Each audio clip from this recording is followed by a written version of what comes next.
తెలంగాణలో మళ్లీ ఎన్నికల నగారా మోగనుందా? ఆయారాం గయారాంలతో హస్తం చిక్కుల్లో పడిందా? ఫిరాయింపుదారులతో ఆ పార్టీ మల్లగుల్లాలు పడుతోందా? సుప్రీంకోర్టు వార్నింగ్తో హస్తం పార్టీ ఏం చేయబోతోంది? రేవంత్ సర్కారు మేకపోతు గాంభీర్యం ప్రదర్శిస్తోందా? గులాబీ లీడర్ల ధీమాకు కారణమేంటి? ఉప ఎన్నికలు వస్తే గెలిచేదెవరు? ఆ 10 మంది ఫ్యూచర్ ఏంటి? తెలంగాణలో ఎన్నికల వాతావరణం 10 స్థానాల్లో ఉప ఎన్నిక తప్పదా? అవునని అంటున్నాయి తాజా రాజకీయ పరిణామాలు. బైపోల్స్ పై గులాబీ లీడర్లు ధీమా వ్యక్తం చేస్తున్నారు. 10 మంది ఎమ్మెల్యేలు బీఆర్ఎస్ నుంచి కాంగ్రెస్ లోకి జంప్ అయ్యారు. ఓడెక్కేదాకా ఓడమల్లన్న, ఓడదిగాక బోడిమల్లన్న చందంగా తయారైంది హస్తం తీరు. అసెంబ్లీ ఎన్నికల వేళ మార్పు రావాలనే నినాదంతో అధికారంలోకి వచ్చిన కాంగ్రెస్ ప్రభుత్వం ఆయారాం గయారంలకు రెడ్ కార్పెట్ వేసింది. ఒకవైపు అగ్రనేత రాహుల్ సంవిధాన్ బచావో అంటుంటే, మరోవైపు ఫిరాయింపుదారులకు రెడ్ కార్పెట్ వేశారు సీఎం రేవంత్. ఇప్పుడు అదే కాంగ్రెస్ ను కలవరపెడుతోంది. గాంధీ భవన్ లో ప్రకంపనలు సృష్టిస్తోంది.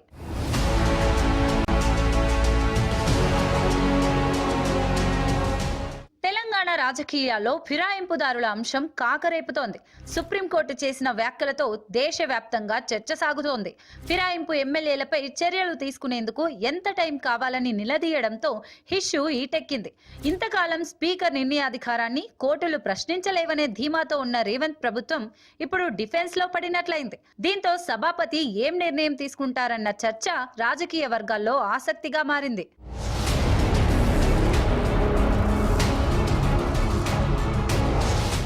ప్రజా తీర్పు కాదని తెలంగాణ అసెంబ్లీ ఎన్నికల తర్వాత బీఆర్ఎస్ నుంచి గెలిచిన 10 మంది ఎమ్మెల్యేలు కాంగ్రెస్ కండువా కప్పుకున్నారు.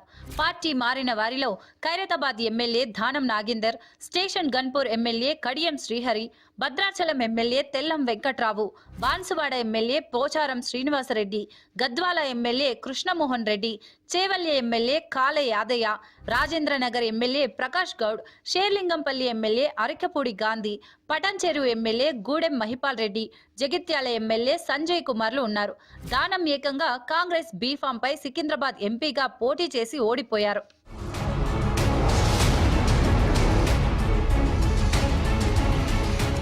ఫిరాయింపుదారులపై అనర్హత వేటు వేయాలని గులాబీ దళం పోరాటం చేస్తోంది. పార్టీ మారిన ఎమ్మెల్యేలపై కొరడా జులిపించాలంటున్నారు బీఆర్ఎస్ లీడర్లు.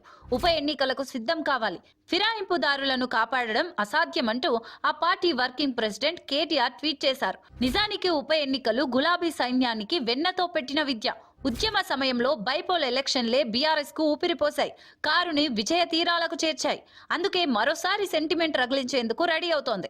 ఫిబ్రవరిలో భారీ బహిరంగ సభ ఏర్పాటు చేస్తున్నట్లు అధినేత కేసీఆర్ ప్రకటించారు.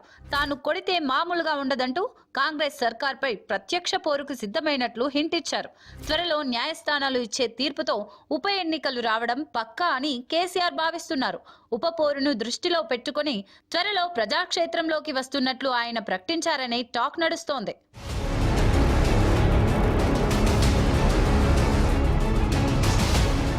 'ఇప్పుడున్న పరిస్థితుల్లో రాష్ట్రంలో ఉప ఎన్నికలు వస్తే కాంగ్రెస్ పార్టీకి ఘోర పరాభవం తప్పదంటున్నారు రాజకీయ విశ్లేషకులు. కొద్ది రోజులుగా రేవంత్ ప్రభుత్వానికి గడ్డుకాలం నడుస్తోంది. కాంగ్రెస్ ఇచ్చిన 6 గ్యారంటీలపై తెలంగాణ సమాజం ప్రశ్నిస్తోంది. గ్రామ సభల్లో అధికారులను ఎక్కడికక్కడ నిలదీశారు. అనేక చోట్ల ధర్నాలు, నిరసనలతో రాష్ట్రమంతా అట్టుడికిపోయింది.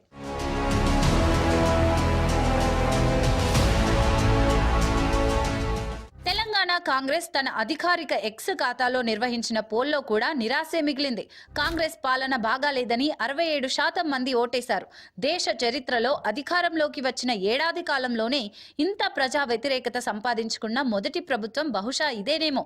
ఇలాంటి తరుణంలో ఉప ఎన్నికలు వస్తే రేవంత్ రెడ్డికి చుక్కలు కనిపించడం తథ్యం.